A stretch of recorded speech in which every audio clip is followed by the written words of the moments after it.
A cheerful little legacy. Or growing up is slow, but not that hard.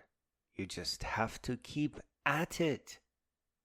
As you might have guessed, your biggest problem is listening to everyone else and doing exactly what they tell you to do. Eventually, you figure out that people want you to become more convenient. And teachers, all those high and mighty and loving creatures, couldn't really care less about the integrity of your education. If you follow their directions, your mind will become scattered. All your thoughts and questions will be looping around in on themselves. By following directions, you are not in charge of yourself, and instead of growing up, you will just age, and sometimes to become bitter and kind of crazy. What you need to do is begin assembling yourself in spite of poverty, in spite of bondage, and in spite of ridicule, and any yelling you may experience, and even in spite of being a castaway or being seen as a black sheep. The integrity of your mind must always come first. Life is not a game. It is not a script. You get nothing out of it unless you begin authentically growing up layer by layer.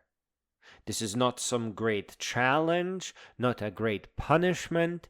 This is simply your own natural process, the process of following your curiosities.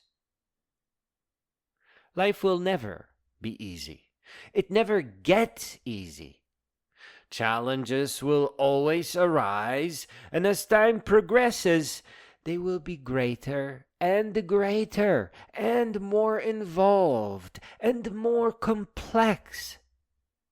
And you will need yourself not to implode with every challenge.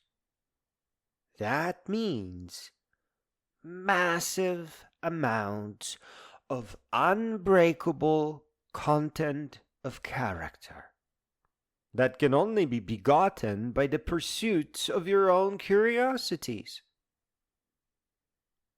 You begin with just a couple of pages in a journal. You can just imagine them. What is it that you are protecting? What do you care about? What of the machinery of the world that surrounds you calls to you? It is hard at first, as you know little when you are little, but things like philosophers, powerful poems, maybe hiking or the Appalachian Trail, or even 3D modeling and printing, maybe even programming, or painting with the use of a wall projector, or even making AI music albums, which is very challenging, will start sticking out, will start gently calling to you.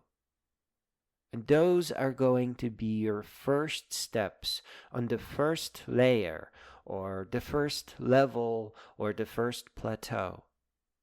The same things will continue calling to you throughout your entire existence. Often they will be transformed by what you have learned on top of them. But fundamentally, it's always the same things that call to you. It's kind of amazing.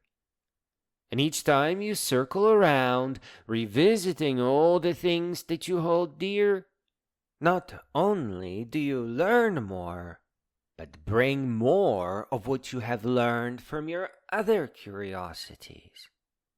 And layer by layer, you build. And no one must push you away from who you are and what you are interested in. It all has to grow.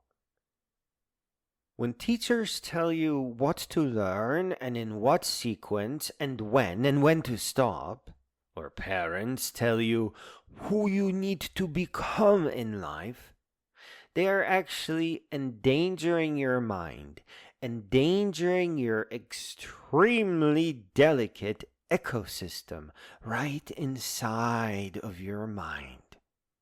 If they manage to threaten you sufficiently so and collapse your cycle of curiosities, you will not rise, not in the first part of your life.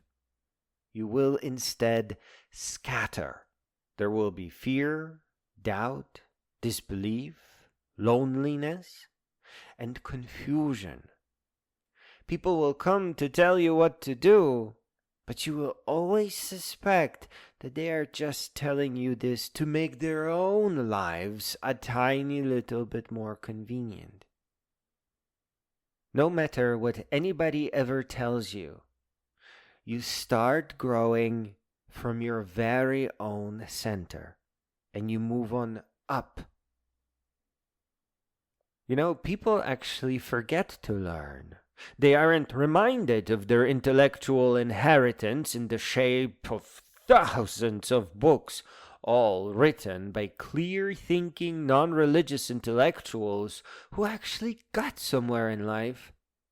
Such books not only grant knowledge, but alter a person's culture, helping them inherit the culture of great thinkers, of great beings. Close your eyes and look around the world.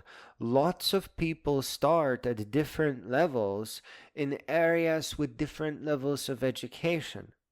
We all must aim to catch up real quick so that we can meet on the same level and eventually converge in wisdom on world peace. Aside from revolving around your own curiosities, you also have to protect yourself from stress, as it too will scatter you. Stress comes in many forms. Sometimes you don't even see it coming. Bullies will, for one, try to corrupt you and turn you into a bully as well. Manipulators will hope to make you feel stuck or unintelligent so that you listen to their advice that is likely to help them more than it will help you. And poverty is a son of a gun, and you know what? It is entirely artificial. It is not your fault, it is not your family's fault, it is a complete political failure. It is made up, and you have to reject it so that it doesn't hold you back. Many people never make it into the library to check out their narrated books and learn their wisdom because they think that they are too poor, because they believe that they are workers and that there is no time, and then stress swallows them and then disables them from reading and listening to books, and they never get out. They spend their entire life working, never noticing that poverty was just an artificial label, that to get out was found in growing up, not just working every day of their life. It is quite often that people are too far into the consequences of the choices they made, sometimes with the help of others, to gently work themselves back out. Their exit can only be found in the Triple Crown. A nearly 2-year journey. Can you imagine? A journey across the Appalachian, Pacific Crest, and Continental Divide trails. It is hard, it is painful, it is sometimes very lonely, and they have to become tough as nails. But to make it to the end, people will reconstitute themselves.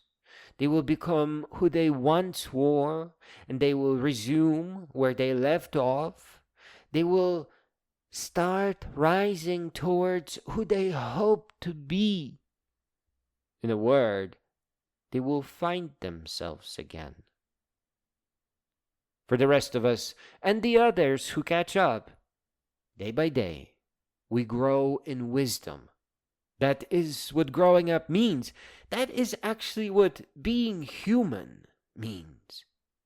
Wisdom is the only sturdy building material capable of hoisting you up without any threat of collapse. It's purely positive. There is nothing negative about wisdom.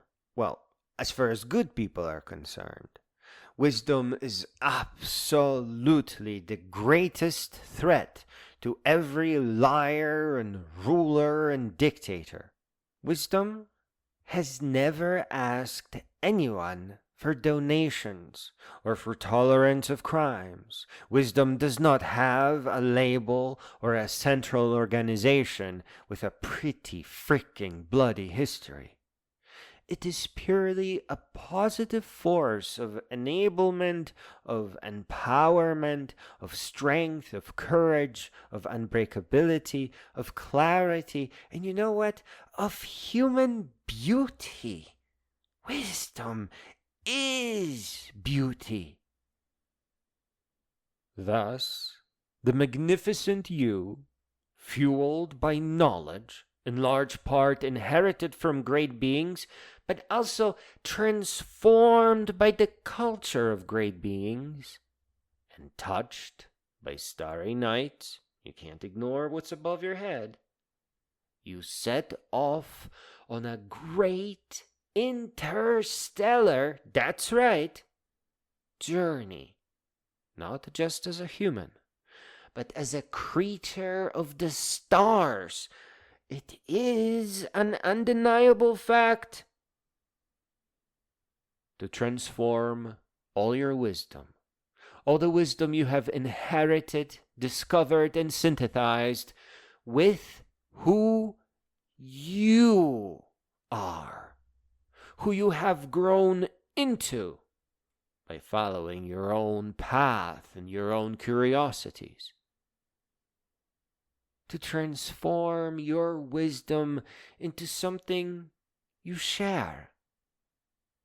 A cheerful little legacy of adventure and stories and joys and what you've learned and where you've been and how you have risen.